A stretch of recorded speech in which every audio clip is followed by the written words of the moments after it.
Okay, next we've got another keynote speakers here with us this morning. And as a previous volunteer for Creative Mornings, I heard these women speak, gosh, that was pre-COVID, so who knows, seemingly centuries ago. But it was 2000 something, and I heard them speak, and it was, the topic was symmetry, and they did such a incredible job speaking to that topic, so I'm very excited for them to speak today. And if you follow them on Instagram, it's just like the best content, most visually appealing content that you can see on Instagram. So it's like cat videos, funny toddler videos, stitch and design. Anyway, okay, so welcome back. We've got Amy Pastry and Courtney Rosen, and they're lead designers and co-founders of SDCO Partners. As creative directors and designers, Amy and Courtney partner with a team of writers, artists, developers, and strategists to breathe new life into new, evolving, and storied brands for businesses worldwide. Wide. So I'll let them take it over now, but please give it up for them.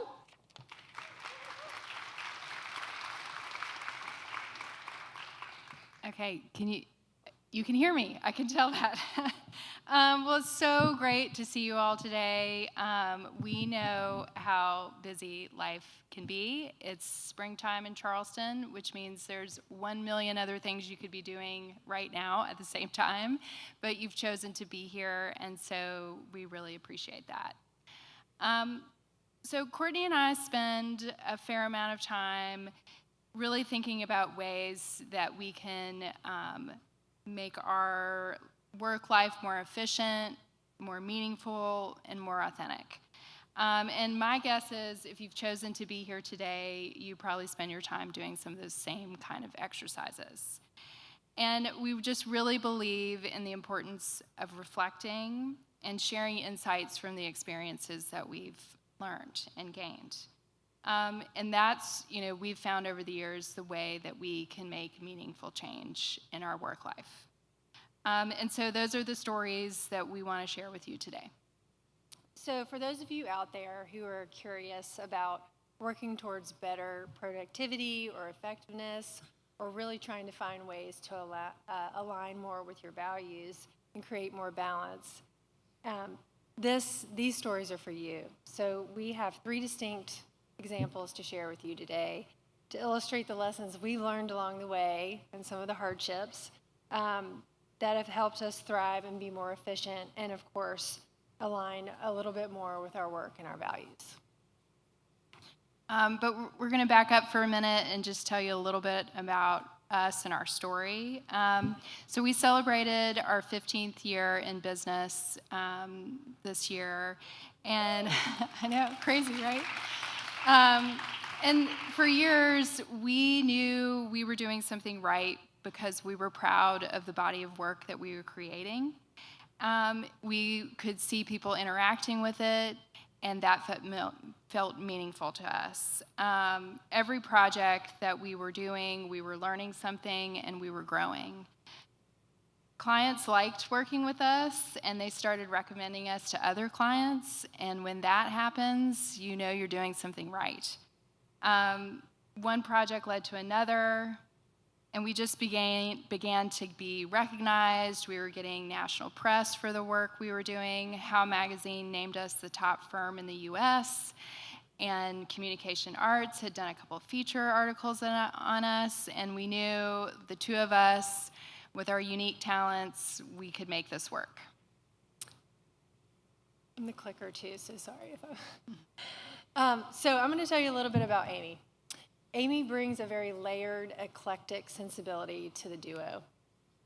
It's just amazing how she manages to collect these ideas and unrelated things and odd things and puts them together in truly a very creative, inspiring way. She's been known to put roller skates on a chicken drumette for a fried chicken restaurant in North Carolina, or use a tennis towel for a invite for a Bath and Racquet Club. She's constantly sharing unique finds and really just these peculiar things that really inspire the whole team. And I've always said that Amy studies the past to inform the future. She somehow manages to draw inspiration from the antiques that she's always looking for, and really helped shaping the smallest of details in all of our projects. Over the years, she's collected this huge assortment of ephemera at the office. It's, old books, matchbook covers, these little oddities that she finds in her travels. And we've got this awesome box in the office. And so, if you just start digging through it, you're bound to unearth some pretty special things. You name it, Amy probably has it. And Courtney's the collector in her own right. She collects experiences, and she has the ability to recall something that she's seen in her travels, a unique piece of artwork, a piece of fabric that she comes across, and she is the true editor. And that's no easy task when you're working with someone like me. She can come in and figure out how to make sense of a jumble of ideas and elements that exist on a pasteboard. She has killer intuition, and she knows just what to do when things get tough. And let's be honest, that ultimately happens every now and then. And she's got the best taste. She knows the right mix of elements to make solutions attainable, aspirational, and beautiful. And she keeps us in line. So over the years, our team has grown. It went from just the two of us on Cannon Street to now we're a team of 16.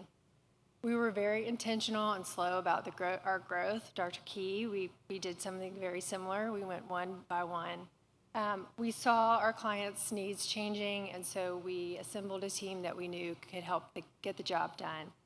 We help companies and organizations translate their vision through design, strategy, and story. We drive revenue, we accelerate change, and we accelerate growth, and we power change. And that's how we ended up with the best designers, thinkers, and strategists. We never dreamed all those years ago on Cannon Street that we would need anything more than just the two of us, like business development or account managers, and now we truly can't imagine thriving without them. And that doesn't mean that we haven't had our fair set of challenges, because we've had many. And we thought maybe if we share some of those difficult challenges with you, who knows, we might save you a few headaches along the way. So the first story we're going to share today is all about time. We needed a better work-life balance. We had thought about a 4-day work week, but how could we do that without decreasing revenue? We needed to find a benefit that would attract talent and improve retention. So we started with surveying our staff to rank the benefits that we offer. We listed benefits like healthcare, 401k profit share, and also included half-day summer Fridays. And unanimously, the team came back with half-day summer Fridays as their number one benefit. It quickly became clear that we were all on the same page. They wanted better work-life balance too. They wanted lower stress levels and a decrease in creative burnout. So we found the idea. We were going to create a productive, happier work environment in just 32 hours in a week. We decided to start slow. We launched this proof of concept experiment in the summer while we were already operating under a 4-day work week. Summer tends to be slower in Charleston, as we all know, and we were already used to doing half days. So we thought, why not? This is a perfect opportunity. It was a subtle transition. We had about 3 to 4 months to figure out if this was actually going to work for our team. And it would mean, changing client communication, revisiting workflow, and adjusting timelines to fit this 32-hour work week. So once we made it through the summer, and things were going pretty well, we thought we would just keep going into the fall. We were very upfront with the team. We explained to them very clearly that if this didn't work, that we would have to adjust. And if it was causing issues, we would have to reevaluate the whole idea. So we wanted to be very careful that we didn't undo all this wonderful success that we'd had previously. We looked very closely at how we were spending our time during the work week. We literally looked at every facet of our business. Were there too many meetings? Could we be more productive with our time and use tools to better communicate, to keep our project communication more streamlined and in a centralized location? We took a hard look at every aspect of the day and adjusted our approach to think smarter about time. We did small things like adjusting our meeting time, which was blocked off usually as an hour. We adjusted it back to 45 minutes. Those things had big impacts on our day. We took a deep dive into the idea of productivity and gained insights and lessons from others along the way. So we found new efficiencies we didn't even know we had. We were saving time here and there, and we were doing it without sacrificing our client relationships. We were sharing articles with our team and looking at how other companies who had made this transition were doing it and how they were making it work. But of course, it wasn't always easy or smooth. We needed to make sure that our employees didn't feel the pressure to now complete the same amount of work in less time. We had to make sure the new system meant that we weren't missing deadlines or schedules weren't going rogue. We needed to tweak how we were messaging our clients and what would we do if someone reached out on a Friday and needed something. At times we were concerned.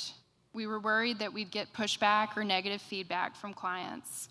And we didn't want clients to feel like our 4-day work week would create gaps or delays or negatively affect them. And the hard truth was, we wouldn't know if this was working until it was probably too late. It would take weeks, most likely months, to test if it was negatively affecting our bottom line. We just had to troubleshoot and give it a shot. So we forged ahead. We had to trust ourselves. The following winter, during our retreat, our company retreat, we would find out if the idea was a success. You could say it was a true turning point. The engagement and energy from our team during that retreat was reaffirming that the feeling of the benefit of the new schedule was working. Most of the team echoed that the 4-day work week had a huge impact on their work life and their personal lives. Many shared that they would never return to a normal 5-day work week. We continue to meet our financial goals, we have far less turnover, and we officially have way more work-life balance. There is nothing better than getting through your to-do list on a Friday or getting to that project that you've put off for years. When the weekend comes, I'm mentally and physically more available for my family. So this was a success. We were feeling it. We were really excited. We felt the momentum. We were getting positive feedback from the team, but we continue to adjust in terms of how this impacts our team and our clients. And, now that we're 4 years in, the benefits we realize far outweigh the challenges. Productivity has not decreased. Our team shows up on Mondays more engaged and rejuvenated. It is truly unifying to know as business owners that our struggles and our concerns were shared with our employees, and together we created an opportunity to work together to make this happen. We had to have everyone's buy-in for this to be successful. By prioritizing well-being and efficiency, we can achieve more with less time, fostering a healthy work environment and greater productivity. And we had proven to ourselves and our team that more time does not equal higher productivity. The story highlights the importance of placing your team at the heart of your business, and without a great team, we wouldn't really have a business at all. And with all that worry about how it would affect our clients, on the other end of it, we now know that our clients are better served by people who love coming to work. So we came across that hurdle, but we still found that our team needed more. So that brings us to our next story. So one day, it wasn't just one day, but one day, an employee comes to us and says, "So what's your vision?" We were stumped. We never had to ask that question when it was just the two of us. We knew exactly what our vision was, and it had been very clear to us from the very beginning.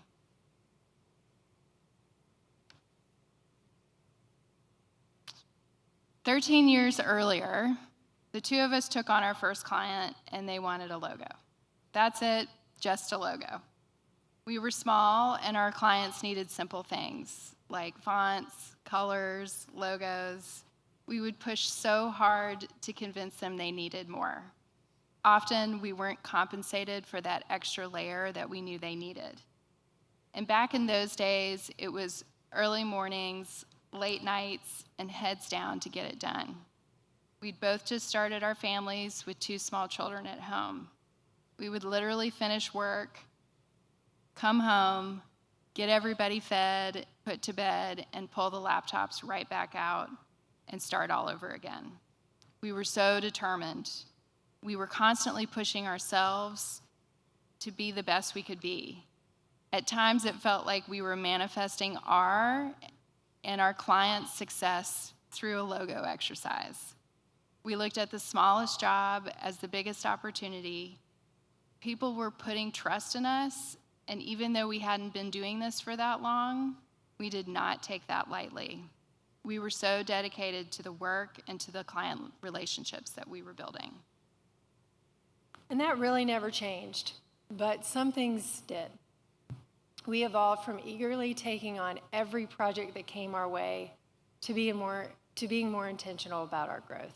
Starting a business in the middle of a major economic recession meant it was all things yes.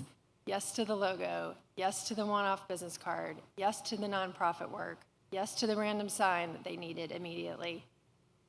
We literally said yes to pretty much everything that came through our door. We have some pretty crazy stories from our early days on Cannon Street. We'll save that for another talk. As all studios do, we slowly found our footing and started to gain confidence in ourselves and started to really better understand what it was that was driving us as creatives and as business owners. We started to really focus on the industries that we were interested in, and we grew from taking on simple logo exercises to transitioning to more strategy-led, comprehensive world building. Behind the scenes, we had cohesiveness and efficiency within the team. We had our process down pretty pat. We were a well-oiled machine. We could put down each other's work and pick it back up with ease. In fact, when people would call the studio, they couldn't really tell our voices apart. So they would ask for Amy, and I would just go with it most of the time. We knew what a typical project looked like in our studio. We were confident in the solutions we were coming up with. We were nailing it. But make no mistake, we weren't resting on our laurels. We were constantly reevaluating on how we did things, reviewing the current landscape, and making sure that we were adjusting accordingly. We had account managers in place. We had identified timelines. We were working within budgets. I felt like we were really doing it.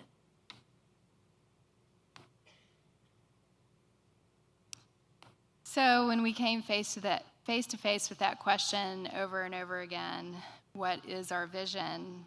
Our answer was, I don't know, isn't it obvious? We never had to think or articulate what our vision was to anybody else. And we really weren't bought into the idea that we needed to. So, of course, the next thought was, but do we have to? If you've ever had someone in your life, like my grandmother, who had a favorite family dish, maybe it was a stew or a pasta sauce, but for her, it was her pie crust. If you asked her for the recipe, she would answer flour, butter, and a little bit of water until it feels right. And of course, I would say, but wait, how much of everything? And she would repeat, I don't know, until it feels right. She was just doing her thing. She was basing it on experience, intuition, and a feeling. And we felt pretty much the same about this question. We had been so focused on doing good work for good people and then getting more work for bigger clients that we really hadn't stopped to think about it. True, the question had come up repeatedly in reviews and goal-setting sessions, and our response was always pretty vague. We're a design-led studio. The plan is to continue to push ourselves creatively, and that in turn will attract more like-minded clients. But we weren't really answering the question, or at least not in the way the team could identify with. That would not fly anymore. So our team, we realized, was looking for guidance and really a clear direction on where our studio was headed. If you're lucky enough to have a team like we do, you get to work. So, challenge accepted. We rolled up our sleeves and we got to work. We do this all the time for clients, so surely we can figure this out for ourselves. We get to the heart of what makes everyone tick. What is their drive? What is their purpose? And what is their passion?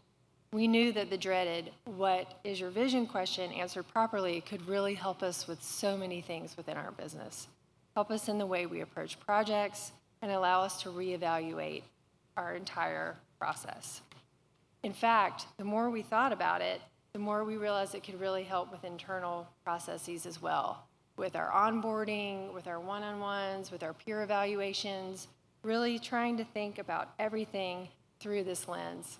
And so the more and more we started to think about this idea, we too became very curious about what this meant for us and for our studio. We wanted to know the character traits of each team member. Why was it important to them to know the vision? Why were they showing up to work every day? Inspired by Natalie Goldberg and her radical approach to creativity, we started writing down the bone. So we went through the same brand architecture and articulation journey that we take our clients through. It was a chance to get the whole team involved. We started with questions like, what persona is most aligned with our studio? Describe what we do. Describe why we do what we do. And what does the world need to know most about our studio? We wanted it to feel like it was from everyone, not just from Courtney and myself. And our team made it clear they wanted to be involved. We explored the depth and the uniqueness of our work, and we asked the hard questions and took a step back. Not defining our vision started to feel like a huge missed opportunity. We knew the answer couldn't just come from the two of us anymore. The team had grown because of our success, and now the team was the reason for our success. It wasn't always easy. There were words and phrases and ideas that were jotted down that felt a little uncomfortable for us, blind spots that we didn't see. But we knew that as company founders, we had to let go if we wanted everyone's buy-in. It was humbling. We had hidden behind our own brand. Up until this point, Amy and I rarely shared images of ourselves. We never talked about being female founders. We were truly hiding behind the merit of our work and making it all about that. So, it was a long process. We started writing things down, this process really stretched over the course of months, and we had our whole team come in for some of these exercises. So there were conversations, brainstorming sessions, reading, thinking, connecting, daydreaming, and free writing, as well as heaps and heaps of sharing, shaping, editing, rewriting, and resharing. Input with every step became more and more valuable to not only us, but to our team. We became more focused, and we started to feel comfortable with the idea of this shared vision, because we knew that for growth, you have to step out of your comfort zone. And our company was definitely growing.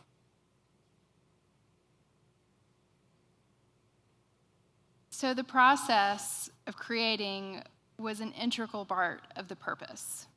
The result is a clearer vision for who we are, why we exist, and what we have to offer. We are a group of curious, talented thinkers, doers, and makers. We are a creative hive mind. We revel in the details and are experts at the rabbit hole. We aren't one thing, we contain multitudes, and we are comfortable exploring what is yet to be discovered. We are collaborative and relationship-focused. We are inspired and lean into the unusual, the interesting, the offbeat, and the curious. To us, they're fuel for thinking and designing non-traditionally and being open to all that is present. These are our grounding virtues. So I'm going to read them because they're so beautifully written and I don't want to mess them up. Vision. We internally create opportunities to nurture vision in all its forms. We imagine worlds we want to create and crafting the plan to make them real. Excellence. We welcome unique and complex challenges that expand our minds, push us, invite dialogue, and ask us to make the best things we can in this moment. Curiosity. We question, research, and use our senses to explore. It's a willingness to be fascinated, conjure curiosity, and carry it with us in all we do. Authenticity. We strive to honor everyone's unique expression and experience because that's the space where we grow, and the work we create is more resonant and meaningful. The end result is truly we are a more candid, transparent version of ourselves. We are finally engaged and aligned as a team. Now we truly look at every project, onboarding, business prospect, design decisions, and studio culture through the lens, and it brings us all clarity. And our values, which inform the manifesto, as Amy just read, have expanded beyond our work, but still we've stayed very true to ourselves.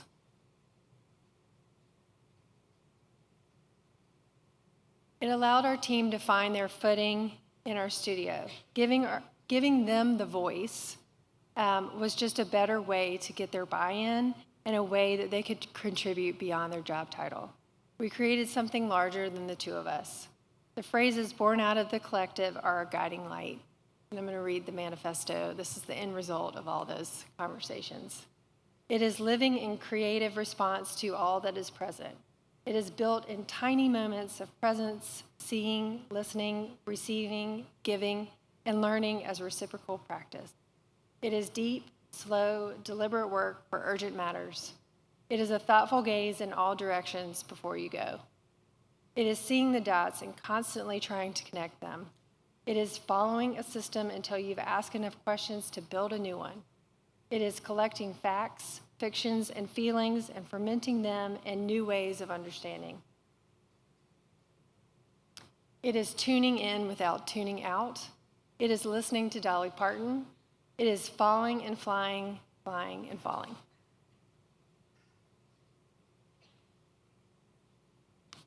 And so our line of work, with its creative possibilities, innovative brands, and inspiring people, can also be really stressful. That's because it's deadline-driven, personality-dependent, and let's be honest, it's a grind.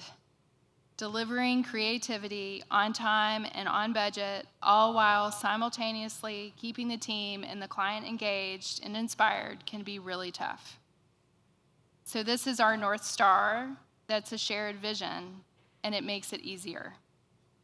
And when conversations get tough or take a turn, we revisit this as a collective language to make sure we're staying true to ourselves. It helps us reassess, recalibrate, and align our team towards the right path forward. So this leads us to our third story. And this is really a story about how our vision, mission, and really, more importantly, our drive as a team has now expanded beyond the walls of our company. In the past, Amy and I have always made it, or tried to make it, a priority to stay engaged in the community. We've had female-led salon sessions at the studio, we've hosted workshops, we've partnered with nonprofits, and lots of other forms of community outreach. But finding time to be active in the community and really find new ways to champion design was becoming harder and harder with raising a family and growing a studio. It wasn't that we didn't want to continue doing this, it's that we just couldn't quite find the time to focus on it. But our team over the past few years has made it very clear they were hungry to step in. We knew that with our team's creative minds, we'd be able to find ways to create energy and camaraderie within our team and have a positive impact on our community. While it's gratifying to do work for clients all over nationwide, it's so fulfilling to be able to have an impact within your own community and see the work truly resonate with your peers. I'm sure many of you in the audience can relate to that. We love doing things that tap into what inspired us to be creative thinkers, writers, and doers in the first place. So after going through the manifesto and really identifying our vision, it created a united focus that we could see ideas generating and being sparked in real time. So shortly after going through all of that, two employees came to us and said that it was important for them to really engage in philanthropy in the work that we were doing.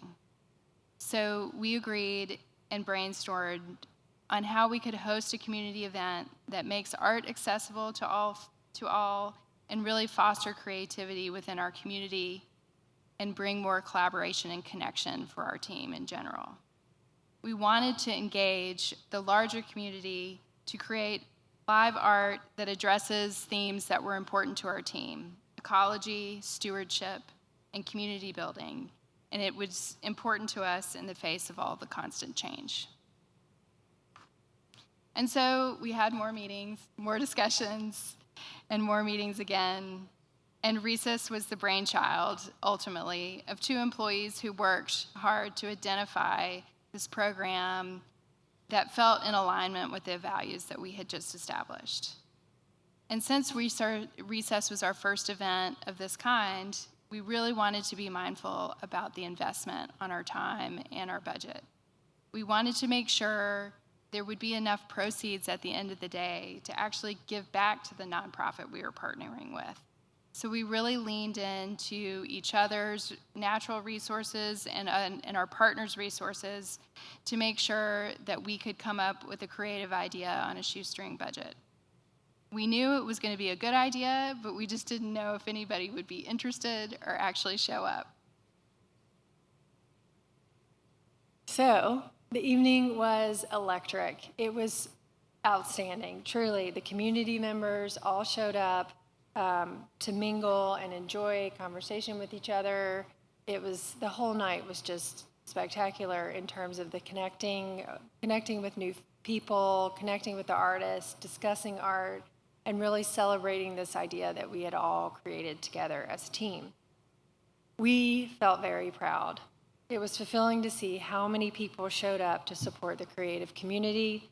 The whole place was abuzz, and the positive excitement was palpable. And what was really cool was that Recess ignited our entire team.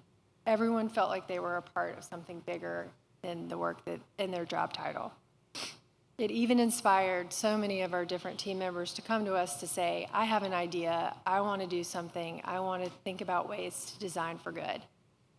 Artists commented that they hadn't felt this way since art school and left feeling recharged and a sense of renewal.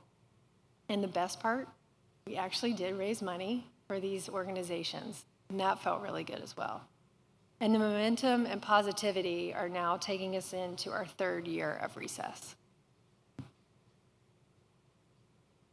So all these exercises, while we may have fought them at first, has really brought to light that at the end of the day, our product that we have to offer is ideas.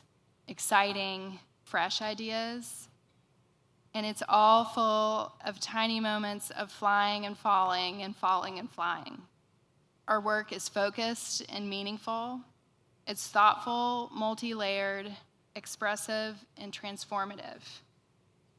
We seek to inspire people to think, feel, and act, and ultimately become part of a richer lived experience. But it can really be fleeting if you're not aligned. And turns out our clients can feel our renewed clarity too. When they come to us, we find they already have a clear understanding of how we approach our work and our relationships. They feel a connection to the values we've been able to articulate: vision, authenticity, curiosity, and excellence. And that's because it's become fully woven into the fabric of our studio. And now we are all aligned. Every team member understands their individual purpose because the company purpose is finally clear. And we've learned so much along the way. We know each other better, what makes us all tick. Everyone enjoys work-life balance, and giving back to the community is important to us all. We understand each other as individuals and as our collective hive mind. And most importantly, we're enjoying the journey together.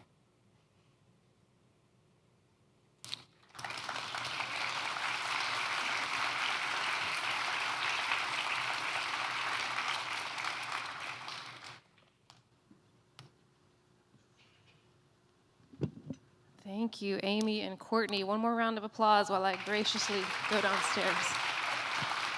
Whew. Who here has a vision statement for their business? A few. Who wants to go back and start that again?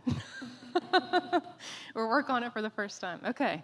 We're going to give you a few minutes, maybe 5 or 10 minutes, to ask these ladies some questions. So anyone have a question ready? Yeah, okay, great.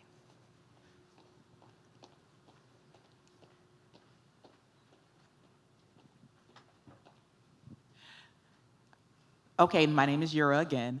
This is more of a fun question. I see that in the multitude of your slides, you had Dolly in all of the slides that were just like the fun things of gathering the team.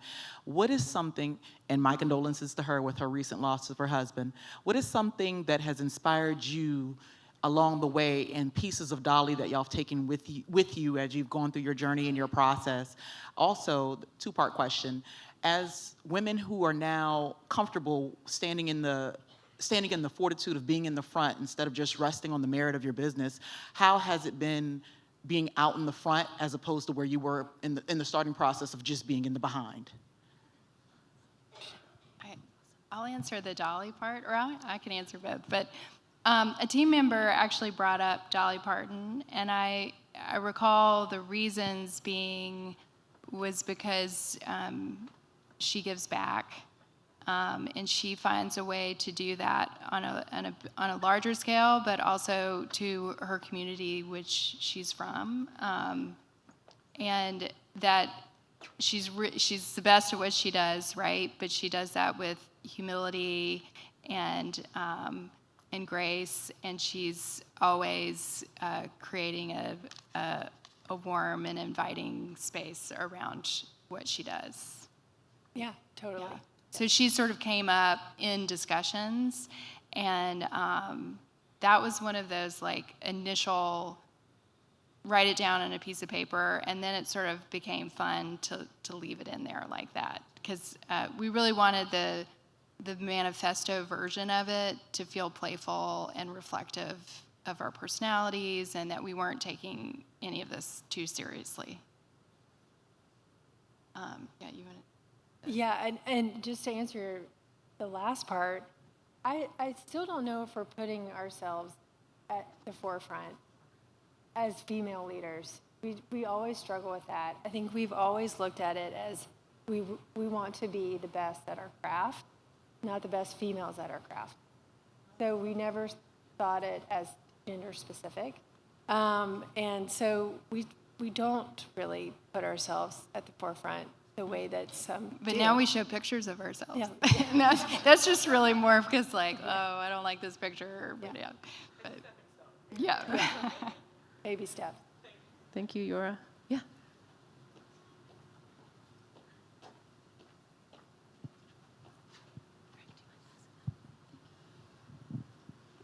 Thank you for your presentation. I have two kind of logistical questions. And the first is that when you're doing this, let's say, brand work for your own company and you're working with your team, did you do it in a retreat? Did you take a few hours every day? How did the sort of logistics happen? It takes time. Yeah. Yeah, it took, there were multiple steps. So it started with a couple of the team members really thinking about the questions we wanted to ask the team. And that, we have a team of 16, as we mentioned. Not everyone's in Charleston. About 10 of us are here, 6 are remote. So we started engaging the whole team via these questions first and really giving people time and space to think about them and sending it back in and then starting to sort of pull them apart and figure out where the through lines were happening. And then when we had our company retreat, maybe a couple months later, we just like kept peeling back the layers of that conversation and really digging into what statements or what ideas or what words like vision, excellence, authenticity, which words started to become the narrative for our studio. So it truly was maybe like a 4 or 5 step process with the whole team. And then there were individuals sort of working a little bit harder on those things in between stages. Gotcha. Thank you.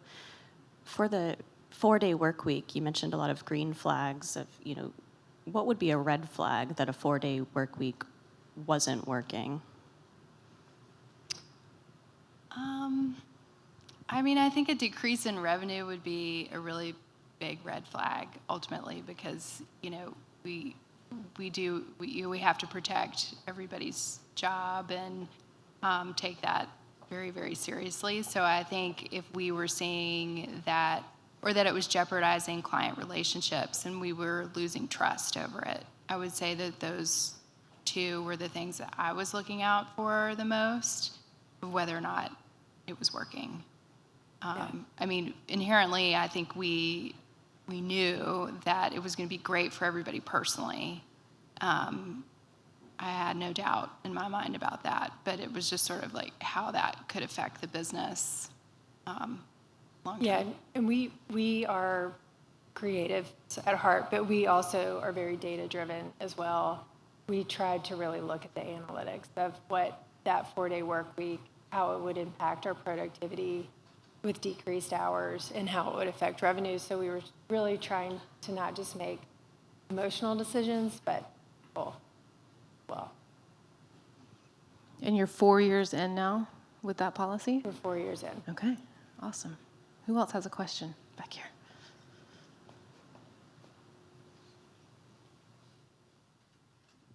It's interesting to me that you mentioned about being women and not really kind of thinking about that. But as I listen to you, lately I've been investing in different companies. And the question is constantly, what's the exit? And I think as a female, I never thought about the exit. I just was constantly putting my head down and doing the work. And in some ways, using the work maybe to try to prove myself and to try to say, this is what I'm about.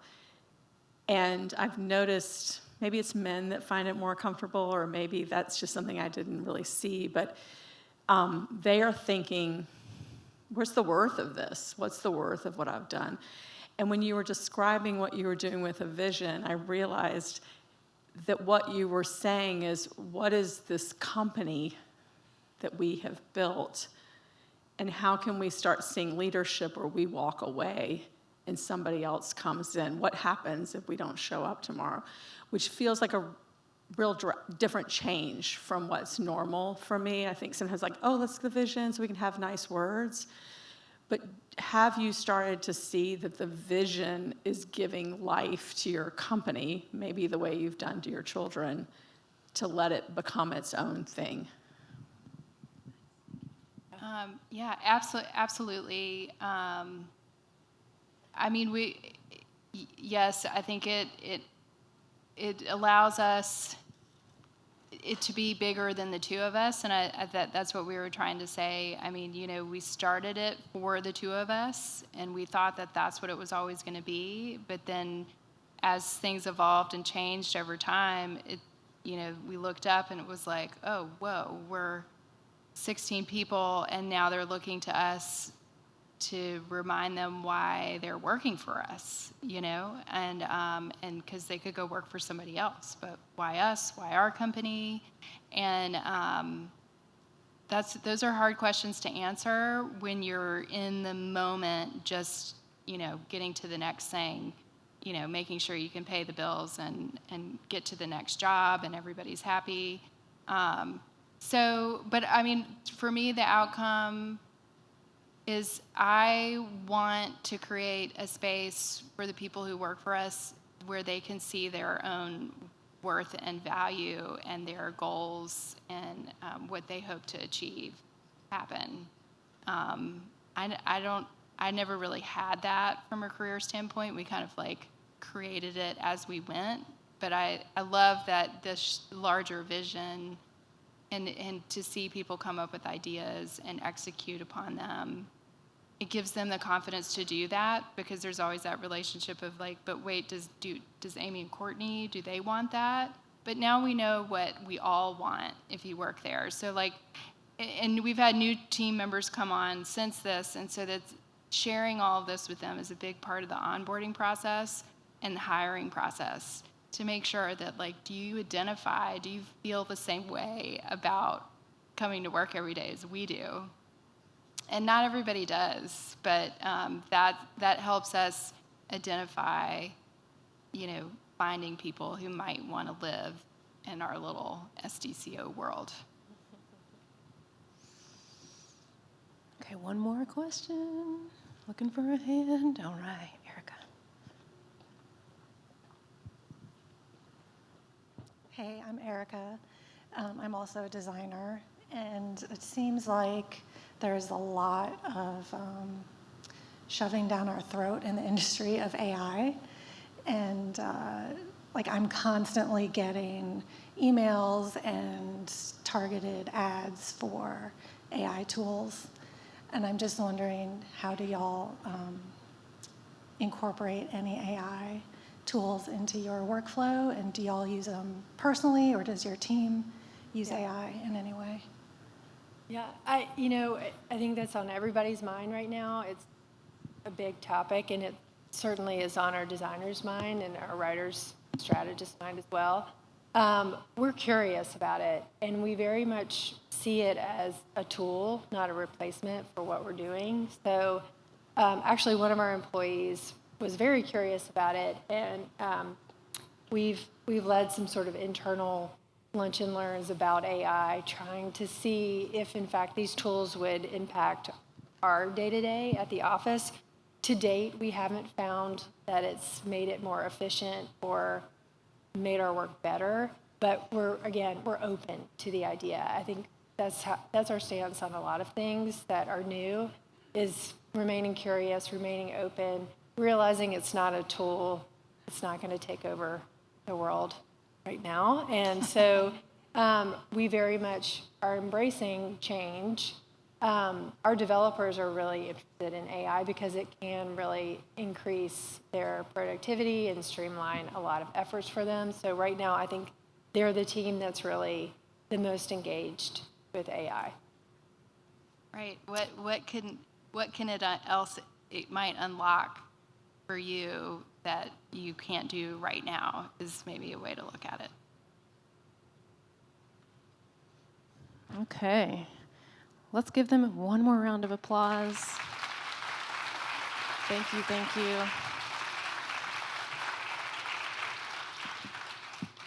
You all do not have to stay in the light. If you'd like to exit, I'm going to ramble for a minute about housekeeping stuff and give them a plug. Stitch Design Company, years and years ago, in the very early years of Low Country Local First's existence, helped give shape and life and design to an event called Field Feast. I don't know if y'all remember that. She's like, oh yeah. Which was such a huge fundraiser for us in our early years.